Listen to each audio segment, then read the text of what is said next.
Getting to know the story behind the headlines. Akron News Now reports with more depth on the stories you need to know on WAKR News Now.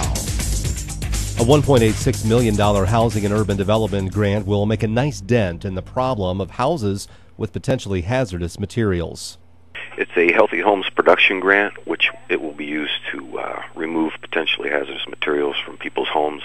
It will probably focus on the children and then the elderly, but also any adult would be eligible, and it would be for the removal of lead and asbestos and mold and any other thing that's identified within the house that could be hazardous.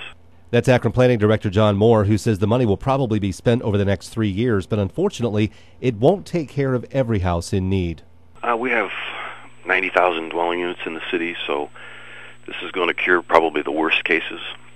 But there will be remaining cases. We'll be out seeking additional funding to address other needs.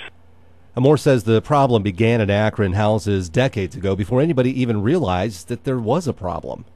Obviously, we have a very good handle on what's going on in our city, and we do live in an older city. I mean, a lot of our homes were built in the 10s and 20s.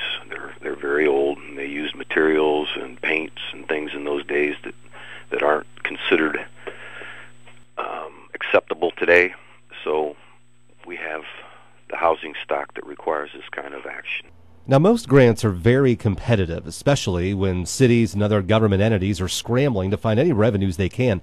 In this case, Akron is one of only 18 cities nationwide to receive the funding, and it's getting more than any other city on the list.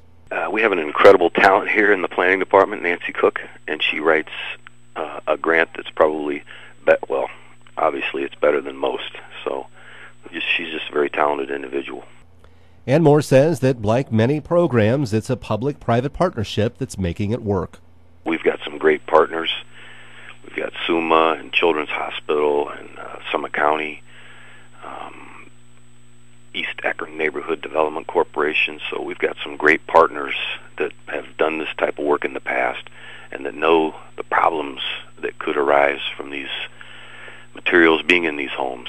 So I think it's going to be very successful.